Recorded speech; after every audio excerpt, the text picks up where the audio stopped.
আজকে ইয়মুল জুমা, জুমার দিন, জুমা মুবারক, জুমার নামাজ।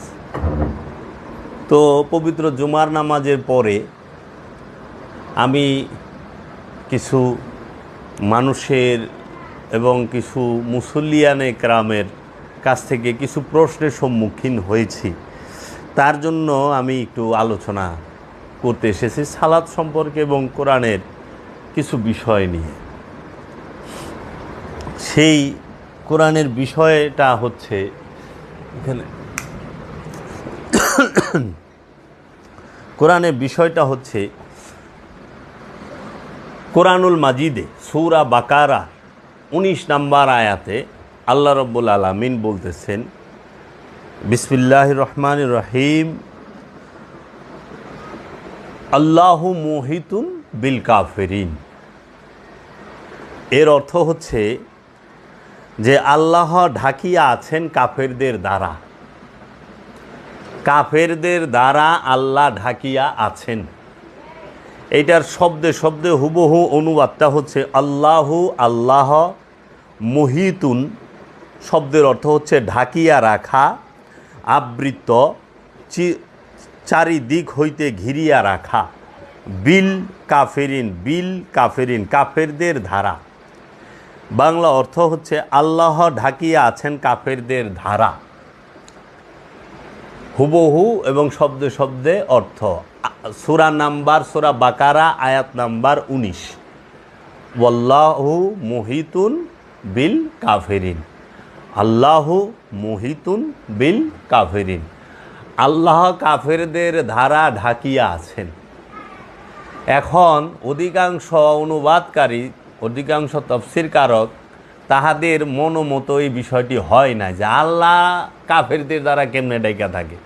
তো এখন তাহারা কি করছে, এইটার অর্থই উল্টাই দিছে যে লেখো আল্লাহ কাফেরদেরকে ঢাকিয়া রাখে।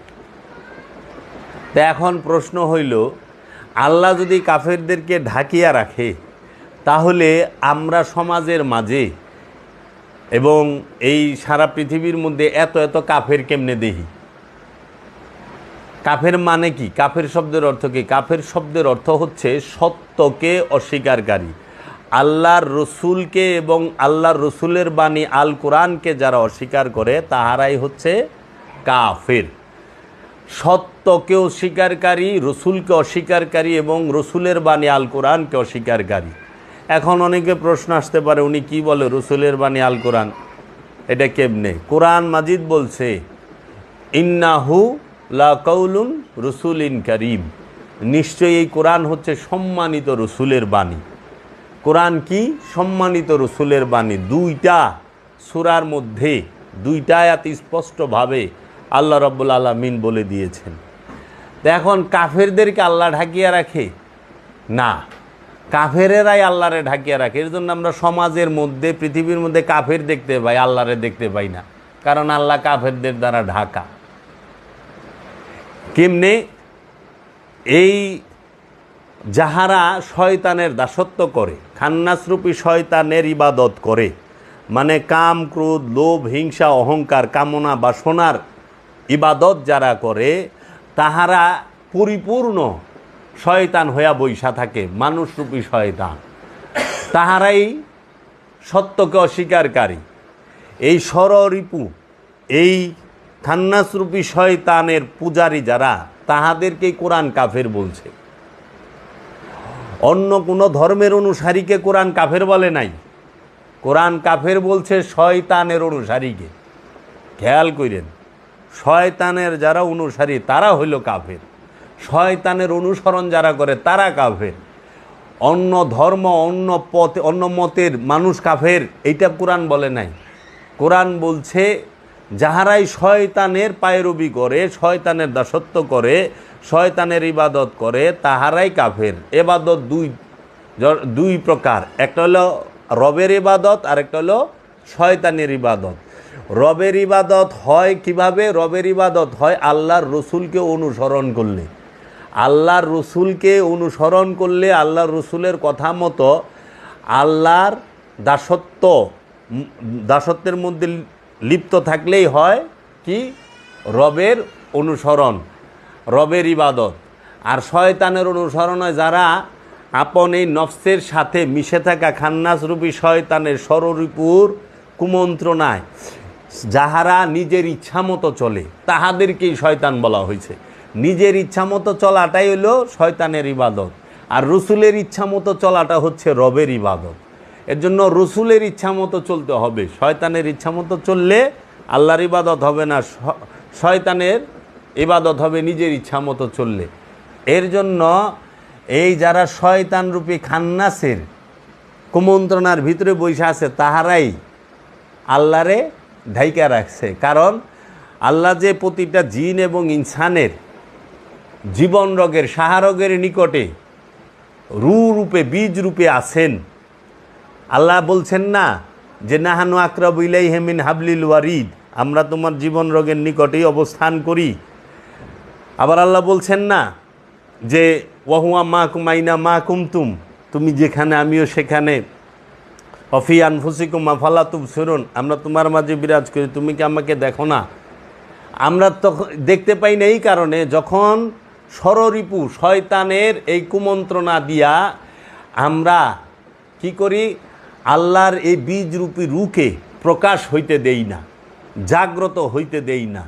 রব রূপী আল্লাহকে আমরা দেখার, জানার এবং আমরা তাকে আলিঙ্গন করার ইচ্ছা পোষণ করি না। তখনই আল্লাহ বলেন কাফেরেরা আল্লাহকে ঢাকিয়া রাখে। আল্লাহু মুহিতুন বিল কাফিরিন, আল্লাহ কাফেরদের দ্বারা ঢাকা।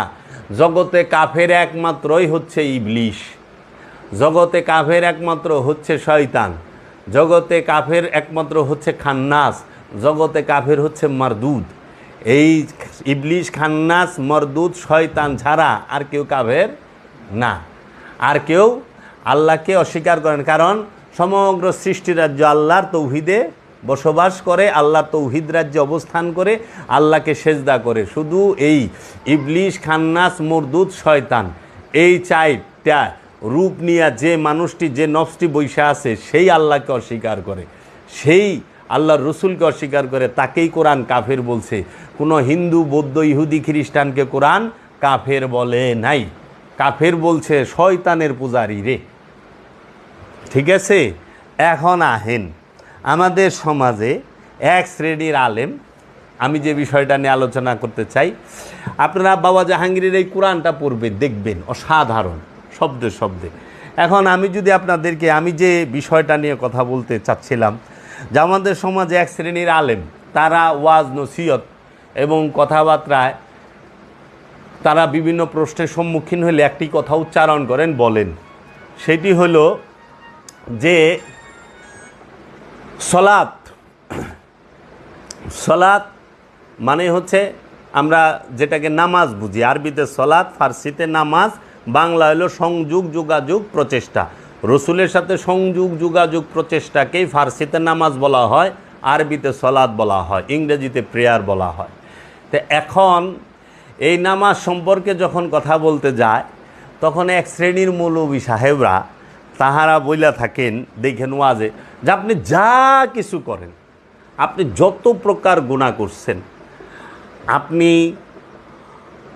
সুদ খান, ঘুষ খান, জুলুম করেন, আত্মসাৎ করেন, আপনি জিনা করেন, আপনি আকাম কুকাম যা করেন, আপনি নিরাশ হবেন না। আপনি শুধু 5 ওয়াক্ত নামাজ ঠিক মতো পড়বেন, আল্লাহ আপনাকে মাফ করে দিবে। আমি সেই দিনও এক মৌলানা সাহেবের ওয়াজ শুনলাম ইউটিউবে, এখন তারা খুব ভাইরাল বক্তা, বড় বড় কইতেছে যে ওনারে প্রশ্ন করছে, হুজুর আমি তো জিনা করি, আমি জিনা করে ফেলাইছি একজনের সাথে, হ্যাঁ আমি 5 ওয়াক্ত নামাজও পড়ি, আল্লাহকে আমাকে মাফ করে দিবেন? তখন সে উত্তরে বললেন, ভাই জিনা করছেন, এটা তো গুনাহ হয়েছে, জিনা করলে গুনাহ হয়, যাই হোক আপনি নামাজ পড়েন, যদি 5 ওয়াক্ত ঠিক মতো নামাজ পড়েন আল্লাহ আপনাকে মাফ করে দিবে। এই যে মোম পালিশের একটা বুঝ দিয়া দিল, এটা হলো মোম পালিশ বুঝ। হ্যাঁ, এই মোম পালিশ বুঝ যারা দিল, যে মৌলবী দিল, একই মানুষকে এবং সমাজকে এবং মুসল্লিয়ানে কেরামকে বিভ্রান্ত করছে না? কারণ জেনা যে করছে, সে জেনা করছে ব্যক্তির সাথে, বান্দার সাথে। তো বান্দার সাথে জেনা করলে সেইটা হইল বান্দার হকে গেল, এটা আল্লাহর হকে না। আর সালাত এটা হলো আল্লাহর হক, বুঝছ? তো সালাত হচ্ছে আল্লাহর হক। আল্লাহর হক আর বান্দার হক বুঝতে হবে। আল্লাহর হক কি? সালাত, সিয়াম, হজ, জাকাত, কুরবানি। এই তুমি সালাত, সিয়াম, হজ, জাকাত, কুরবানি যদি না করছো জীবনে, আল্লাহ রব্বুল আলামিন এত দয়ালু, রহমানুর রহিম, গফুরুর রহিম। আল্লাহ রব্বুল আলামিনের দরবারে হাত তুইলা ফরিয়াদ করলা, চোখের পানি ছেড়ে দিলে আল্লাহ মাফ করে দিব। কিন্তু বান্দার হকের বেলায় আল্লাহ মাফ করার আইনই রাখে নাই। কেন? বান্দার হক কি? যেরকম আত্মসাৎ করা, কারো সম্পদ জোর করে আত্মসাৎ, এটা হলো বান্দার হক। জেনা বান্দার হক, জেনা করছো বান্দার সাথে। ঋণ হইছ, টাকা নিছ বান্দার কাছ থেকে, এটা বান্দার হক, বান্দার সাথে মিটাইতে হবে। তুমি একজনের সম্পদ মাইরা খাইছ, এটা বান্দার হক। সুদ খাইতেছ বান্দার সাথে, আল্লাহর সাথে তার কেউ সুদ খায় না, খায়। ঘুষ খাইছ বান্দার কাছ থেকে, আল্লাহর কাছ থেকে কেউ ঘুষ খায় না, বান্দার কাছ থেকে ঘুষ খাইছ। তো ঘুষ খাওয়ার যে অপরাধ, এটা বান্দার থেকে মাফ করতে হবে। আল্লাহ এই আইনই করে দিছে, সুন্নাতুল্লাহ লা তাবদীল। আল্লাহর আইনের কোনো পরিবর্তন হয় না, আল্লাহর আইনের কোনো পরিবর্তন হবে না, আল্লাহর বিধানের কোনো পরিবর্তন নাই। তাইলে আল্লাহ বান্দার হক সেইখানে যাইয়া ধরব। এর জন্য আমার দয়াল মুর্শিদ বাবা জাহাঙ্গীর কেবলাও কাবা বলেছেন, বাবা রে, আল্লাহর হকে আদায় না করার কারণে কোনো ব্যক্তি জাহান্নামে যাইব না। 99.5% মানুষ, মানে 99.5% মানুষ জাহান্নামে যাইব হইল বান্দার হক নষ্ট করার কারণে। তুমি যা ধরা খাইবা হইল বান্দার হকে, কারণ বান্দার হক আল্লাহ মাফ করার বিধানই রাখে নাই। যদি বান্দা মাফ করে দেয় বান্দার হকের বিষয়, তাহলে আল্লাহ মাফ করব। কিন্তু ডাইরেক্ট আল্লাহ মাফ করার বিধানই রাখে না। তখন এই মৌলবীরা যে নাকি চুরি কইরা সারা জীবন সম্পদ জমাইল, যে নাকি মজদুরের, লেবারের, কর্মচারীর বেতন ঠিক মতো দেয় না, মানুষের কাজের টাকা মাইরা দেয়, হ্যাঁ সম্পদ জমাইলো, যে নাকি মানুষের রক্ত চুইসা সম্পদ জমাইলো, যারা নাকি যে এখন অভাবের সময়ে যারা সিন্ডিকেট করে, যারা সম্পদ জমা করে, কৃত্রিম কি করে, এই যে মজুদ করে না, তেল মজুদ করে, চিনি মজুদ করে, পেঁয়াজ মজুদ করে, আলু মজুদ করে, চাউল মজুদ করে, কইরাই যে ডিম মজুদ করে, দেখো না কি দাম। এটা তো আল্লাহ তোমাদের অভাবে ফালায় নাই, অভাবে ফালাইছে মজুদকারীরা। এই মজুদকারীরা তাদের উদ্দেশ্য হাসিলের জন্য এই মজুদ করে, এই মজুদ করা মহাপাপ। এখন এই মজুদকারী যদি নামাজ পড়া মাপ পায়া যায়, তাহলে এই শত শত লক্ষ লক্ষ মানুষ তারা খাদ্যের কষ্ট করলো, আমিষের কষ্ট করলো, তাহারা বাসস্থানের কষ্ট করলো না মজুদকারীদের জন্য। তাহলে এই পাপ কে নিব? এটা তো বান্দার হক নষ্ট করছে, বান্দা মাপ করছে। এই সমস্ত মোল্লা মুন্সির সার্টিফিকেট হই না, কথা হই না, আজকে সমাজে নামাজিও বেশি, দুর্নীতিবাজও বেশি। এই সমস্ত মোল্লা গোয়াজ শুই না, এই যে বেতনখোর মৌলবী, টাকা দিলেই ফতুয়া ঘুরে যায়, টাকার কাছে বিকা হওয়া মৌলবী যারা, তাদের কথা শুনে আজকে মজুদকারী সে মজুদের পর মজুদ করতে আছে। সে চাল মজুদ করে, চিনি মজুদ করে। আর কোরআন বলছে, আল্লাহর হাবিব বলছে, নিত্য প্রয়োজনীয় জিনিস মজুদ করাই হারাম ইসলামে। নিত্য প্রয়োজনীয় জিনিস মজুদ করা হারাম। আল্লাহর হাবিব বলছে সম্পদ জমা করা হারাম। সম্পদ যে জমা করে সে জাহান্নামে যাইব, হাবিয়া দুজকে যাইব। সূরা হুমাজা, ওয়াইলুল্লি কুল্লি হুমাজাতিল লুমাজাত আল্লাযী জামা আমালাহু ওয়া আদ্দাদা ইয়াহসাবু আন্না মালাহু আখলাদা। যে কি তুমি কি ওই ব্যক্তিটাকে দেখেছো যে ধ্বংসপ্রাপ্ত? কে সে সম্পদ জমা করে এবং গুনিয়া বাঁচিয়া রাখে। এই সম্পদ জমাকারীরা জাহান্নামী। আল্লাহর হাবিব বলছে সম্পদ জমা করা হারাম। সম্পদ জমা না করলে উপকারিতা কি?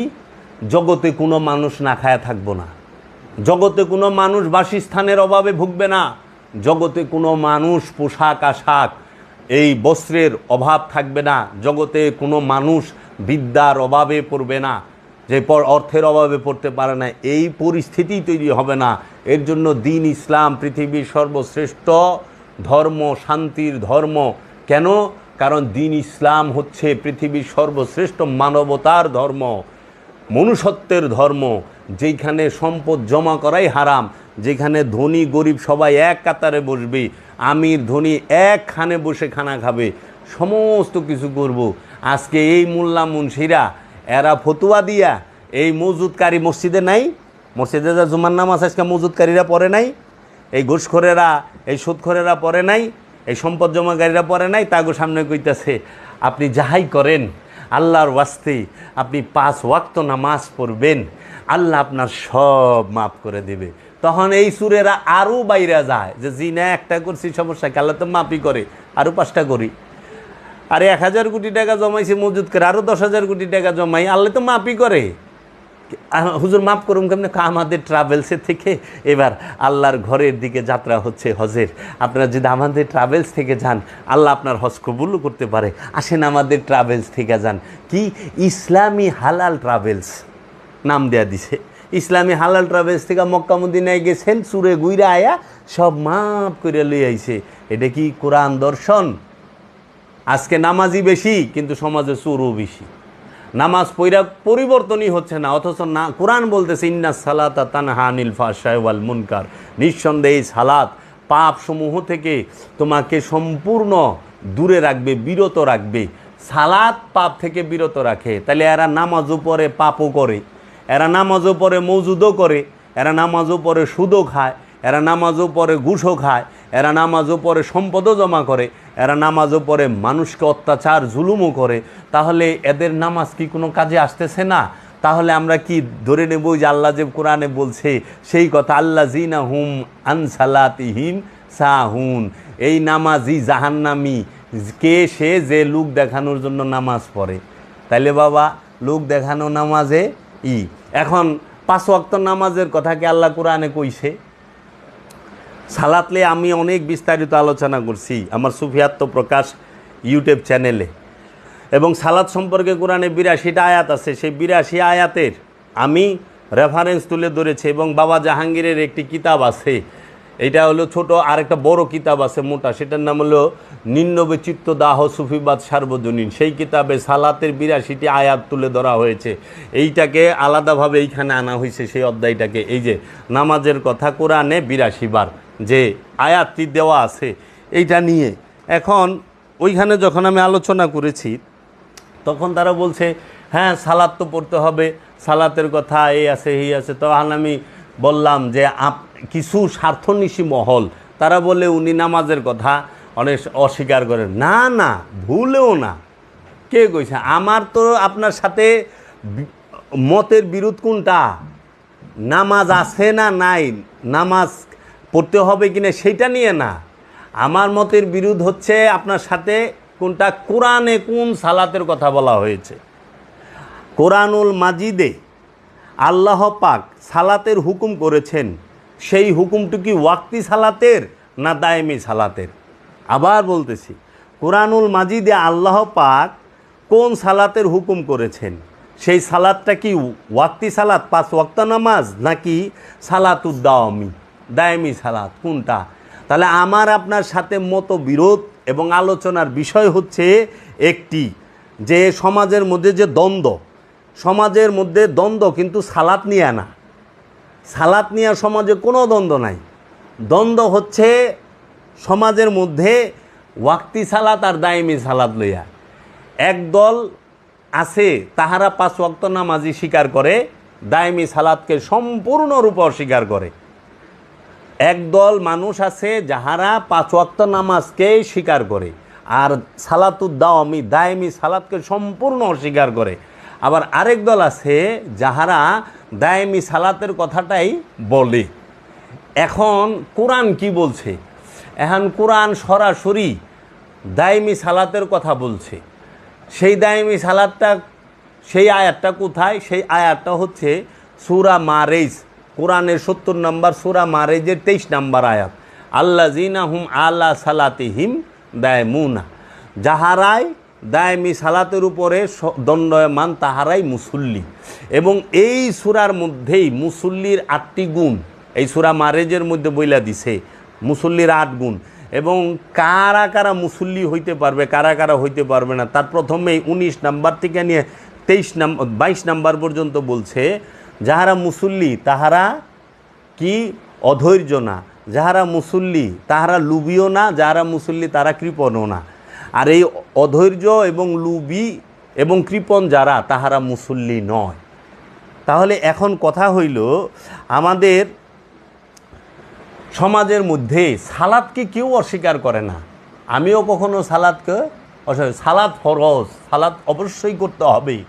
সালাদ ছাড়া আত্মশুদ্ধি হয় না, সালাদ ছাড়া দিল জিন্দা হয় না, সালাদ ছাড়া খান্নাস মুক্ত হওয়া যায় না। দায়েমি সালাদ ছাড়া, দায়েমি সালাদ ছাড়া আত্মশুদ্ধি হওয়া সম্ভব না, দায়েমি সালাদ ছাড়া দিল জিন্দা করা সম্ভব না, দায়েমি সালাদ ছাড়া নিজের নফসকে চেনা সম্ভব না, দায়েমি সালাদ ছাড়া খান্নাসরূপী শয়তান হতে নফসকে পবিত্র করা সম্ভব না, মুক্ত করা সম্ভব না, দায়েমি সালাদ ছাড়া মেরাজ হওয়া সম্ভব না, দায়েমি সালাদ ছাড়া রবের দিদার সম্ভব নয়, দায়েমি সালাদ ছাড়া রবের দরবারে ফরিয়াদ কবুল করানো সম্ভব নয়, দায়েমি সালাদ ছাড়া ফানা ফিল্লায় পৌঁছানো সম্ভব না। বাঁকা বিল্লায় পৌঁছাইতে হলে দায়েমি সালাত লাগবে। দায়েমি সালাতের কোনো বিকল্প নাই। দায়েমি সালাত সর্বক্ষণ রবের সাথে এবং রসুলের সাথে সংযোগ যোগাযোগ প্রচেষ্টাকেই বলা হয় দায়েমি সালাত। এই দায়েমি সালাত করতেই হবে, করতেই হবে, করতেই হবে। এর জন্য বলছে কোরআন সূরা বনী ইসরাইলের 1 নম্বর আয়াতে, যে এই সূরা বনী ইসরাইলের 78 নম্বর আয়াতে কি বলতাছে, যে ওয়াকিমুস সালাতা লিদুলিকিশ শামসি ইলা গাসাকিল লাইল ওয়া কুরআন আল ফজরে ইন্না কুরআন আল ফজরে কানা মাশহুদা। ওয়াকিমুস সালাত, সালাত কায়েম করো, লিদুলিকিশ শামসে, লিদুলিকিশ শামসে সূর্য যখন ঢলিয়া যায়, ইলা দিকে গাসাকিল অন্ধকারের লাইলে মানে রাতের, রাতের অন্ধকারের দিকে যখন সূর্য ঢলিয়া যায়, এর পূর্বেই সালাত কায়েম করো। ওয়া কুরআন আল ফজরে, ওয়া এবং কুরআন আল ফজরে, কুরআন শব্দের অর্থ কোরআন, ফজর শব্দের অর্থ ভোর। ওয়া কুরআন আল ফজরে, ভোরের কোরআন, ইন্না কুরআন আল ফজরে, নিশ্চয়ই ভোরের কোরআন, কানা মাশহুদা হয় প্রমাণিত। ভোরের কোরআন রে এরান ফজরের নামাজ বানায় দিছে। কোরআনের বাংলা অর্থ করছে নামাজ, ভেজাল অর্থই করছে ভুল, ভেজাল অর্থ করছে। এরা ফজরের অর্থ করে, ভোর করে নাই, ফজরের নামাজ বানায় থুয়া দিছে। এরা আকিমুস সালাত শব্দটা আছে এখানে একবার, এরা এইটারে 5 ওয়াক্ত নামাজের দলিল দিছে। তাহলে এই যে 2 নাম্বারই কইরা সহজ সরল মুসলমানরে বিপদে ভালাইছে এরা। তারপরে এরকম 5 ওয়াক্ত নামাজের দলিল দেয় সূরা নূরের থেকে, সূরা হুদের থেকে, এরকম হুবহু অর্থই নাই। তো 5 ওয়াক্ত নামাজের কথা সরাসরি কোনো একটা কোরআনের আয়াতের মধ্যে স্পষ্টভাবে সালাতুল ফজর, সালাতুল জোহর, সালাতুল আসর, সালাতুল মাগরিব, সালাতুল এশা সরাসরি বলা হয় নাই। এমনকি সূরা বনী ইসরাইলের 79 নম্বর আয়াতে যে বলা হয়েছে সালাতুল তাহাজ্জতের কথা, ওইখানে সালাত শব্দটাই নাই, শুধু তাহাজ্জত শব্দটা আছে। তাহাজ্জতের আগে সালাত শব্দটাই নাই, অথচ তাহাজ্জতেরও নামাজ বানায়। তাহাজ্জত শব্দের অর্থ হলো সাধন প্রচেষ্টা, সংযোগ যোগাযোগ প্রচেষ্টা। গভীর রজনীতে নিদ্রা না যায়া রবের সাথে, রসুলের সাথে দায়েমে সালাতের মাধ্যমে সংযোগ যোগাযোগ প্রচেষ্টাকেই বলা হয় তাহাজ্জুদ। এই তাহাজ্জুদ করো, এই তাহাজ্জুদের মাধ্যমে খুব দ্রুত রবের সাথে, রসুলের সাথে সংযোগ যোগাযোগ হবে। এখন আমাদের সমাজে এই সালাতের বিষয় নিয়ে, মানে এরা কেন দায়েমি সালাতের কথা বলে না, ওয়াক্তি সালাতের কথা বলে মৌলবী সাহেবরা। আবার কিছু কিছু গোলাপি পীর সাহেব আছে, এরা নিজেরাও দায়েমি সালাতের কথা না, এরাও ওয়াক্তি সালাত পড়ে। এখন পীর সাহেবও কয় না না না এটা আচ্ছা, কোরআন বলতেছে দায়েমি সালাতের কথা স্পষ্ট, কোরআন মুসল্লির গুণ বলতেছে 8টা, কোরআন ইমামের গুণ বলতেছে 6টা, মুমিনের গুণ বলতেছে 6টা। আল কোরআন এবং দায়েমি সালাতের প্রয়োগ পদ্ধতি স্পষ্ট কোরআনে দিয়ে দিছে, ওয়াক্তি সালাতের প্রয়োগ পদ্ধতি কোরআনে নাই। এই যে রুকু সেজদার বিষয় স্পষ্ট কোরআনে নাই। এই যে দায়েমি সালাতের বিষয়টা আল্লাহ নিজে বলতেছে, তুমি সালাতে দাঁড়াও প্রথমে জোড়ায় জোড়ায়, তারপরে একা একা। তুমি আল্লাহর জন্য দাঁড়াও প্রথমে জোড়ায় জোড়ায়, তারপরে একা একা। আল কোরআন। তারপরে কইতেছে তুমি রুকু করো রুকুকারীর সাথে, প্রথমে জোড়ায় জোড়ায়, তারপরে একা একা। আবার আল্লাহ বলতেছে তুমি সেজদা করো সেজদাকারীর সাথে, প্রথমে জোড়ায় জোড়ায়, তারপরে একা একা। তাহলে দায়েমি সালাতের প্রথমে জোড়া এবং একা এই দুইটা শব্দ উচ্চারণ করছে। রুকুর বেলায়ও জোড়ায় জোড়ায় একা একা, সেজদার বেলায়ও জোড়ায় জোড়ায় একা একা। তাহলে তুমি রুকু করো রুকুকারীর সাথে। তাই রুকুকারী কে? রুকুকারী হচ্ছে আল্লাহর রসুল, একজন মুমিন ব্যক্তি। এই রুকুকারীর কাছ থেকে যাই এই তোমার রুকু শিখতে হবে। রুকু মানে অর্ধ ঝুঁকে যাওয়া না, রুকু মানেই হচ্ছে তোমার মন প্রাণকে রসুল এবং রবের হুকুমের দিকে পরিপূর্ণরূপে ঝুঁকানো, পরিপূর্ণরূপে মেনে নেওয়া প্রচেষ্টাকে রুকু বলা হয়। রসুল এবং রবের হুকুমকে পরিপূর্ণরূপে মেনে নেওয়ার প্রচেষ্টাকে, মানে ওই দিকে ঝুঁকে যাওয়ার কি রুকু বলা হয়। আর এইটা তুমি রুকুকারী ছাড়া বুঝবা না তো যে রুকু কারে কয়। যেরকম আমরা ইমাম সাহেব কি করে, অর্ধ ঝুঁকে না রুকু করে না, আমরা তারে দেখে মুসল্লিরা রুকু করে। তারপরে সেজদা কি? সেজদা শব্দের অর্থ হলো আত্মসমর্পণ, নিজ সত্তাকে, নিজের ইচ্ছাকে পরম সত্তার কাছে, রব্বুল আলামিনের কাছে, রসুলের কাছে সম্পূর্ণরূপে বিলীন করে দেওয়া, উৎসর্গ করে দেওয়া, ফানা করে দেওয়ার নাম হইল সেজদা। সেজদা কি? নিজের ইচ্ছাকে আল্লাহর ইচ্ছার কাছে উৎসর্গ করার নামই সেজদা। আল্লাহর ইচ্ছা কাছে সম্পূর্ণ কুরবানি করার নামই সেজদা। আল্লাহ যা বলছে সেটা করা, আল্লাহ যা নিষেধ করছে সেটা না করা, রসুল যা বলছে সেটা করা, রসুল যেটা নিষেধ করছে সেটা না করা। এর জন্য রুকু এবং সেজদা তুমি আগে বুঝো।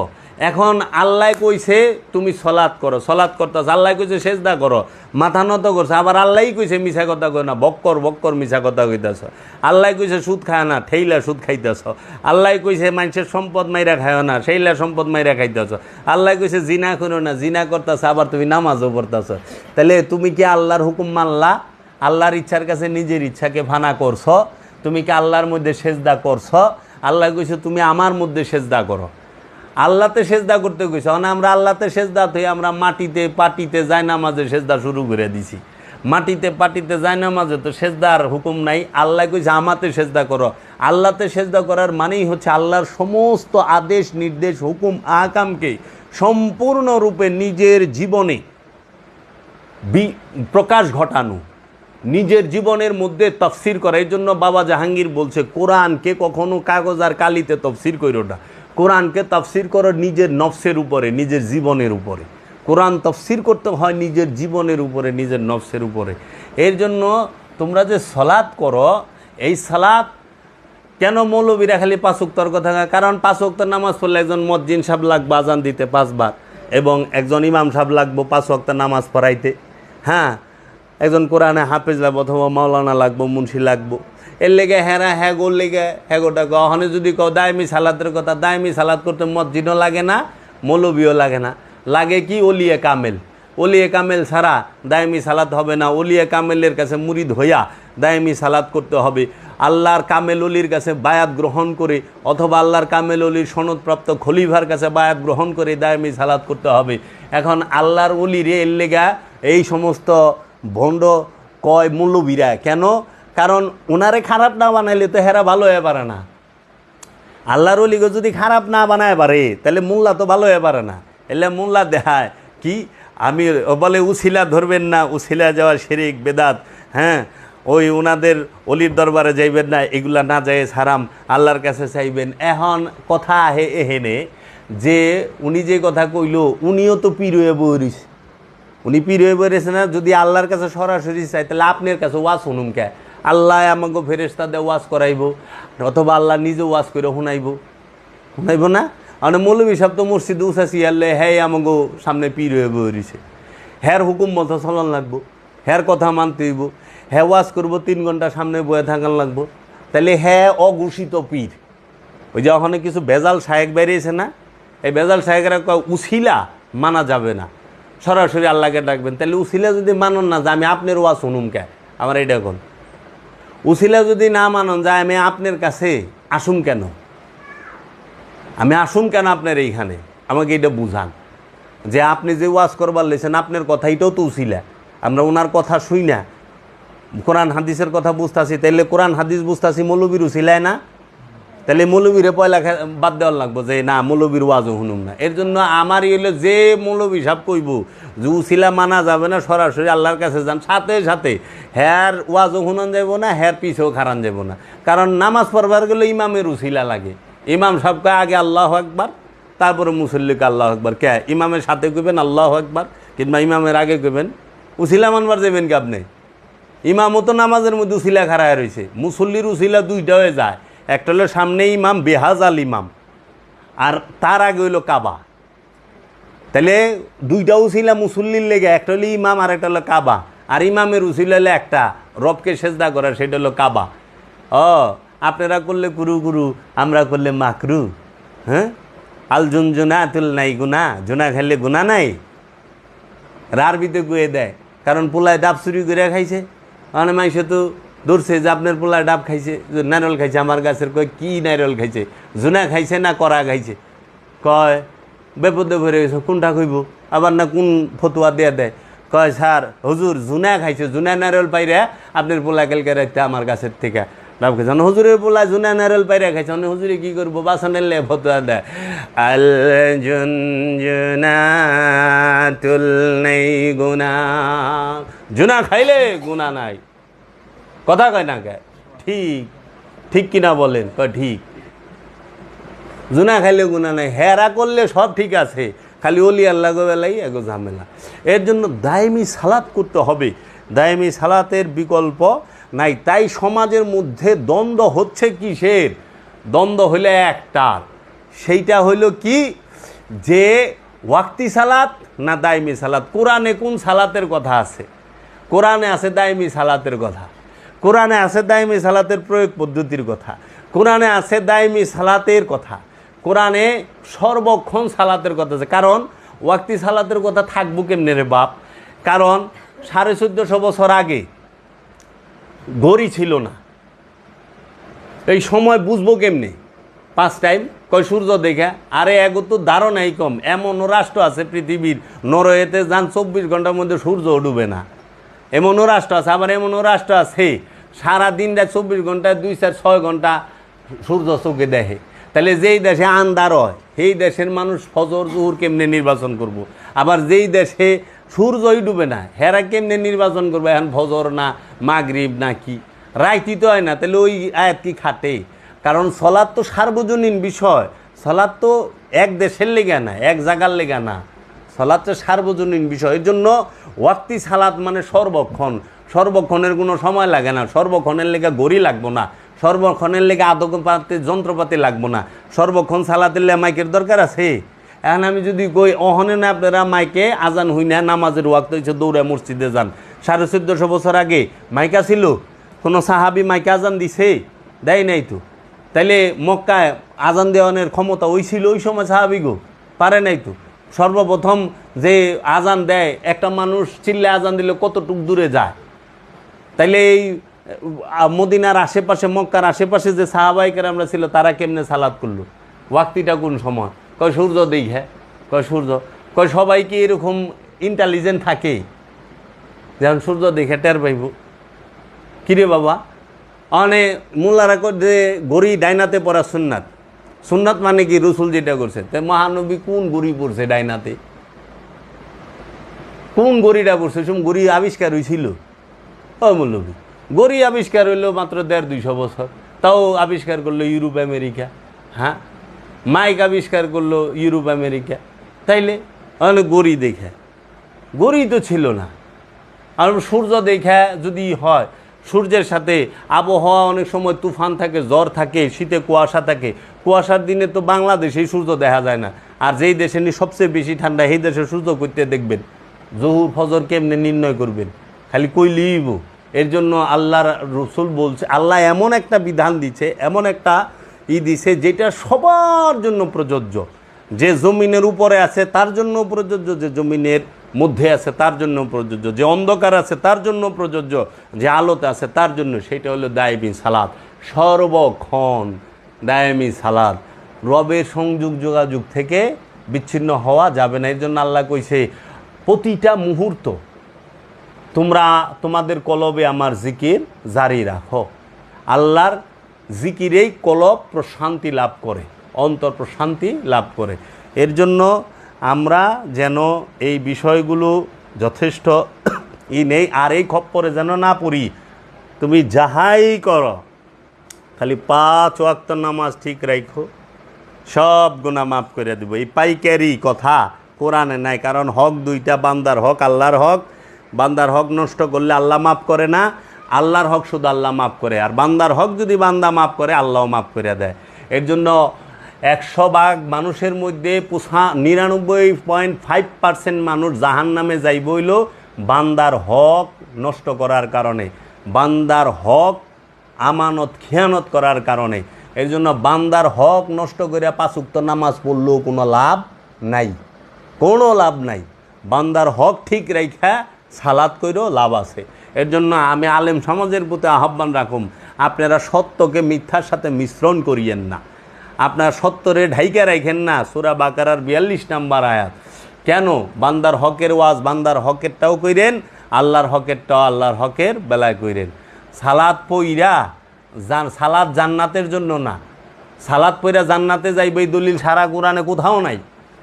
সালাত হচ্ছে পবিত্রতা অর্জনের জন্য। সালাত করে কলবকে পবিত্র করতে হয়, সালাতের মাধ্যমে নফসকে পবিত্র করতে হয়, সালাতের মাধ্যমে অন্তরকে কলবকে পবিত্র করতে হয়। খান্নাস মুক্ত করার মহা ফর্মুলা, মহা ঔষধি হচ্ছে সালাত।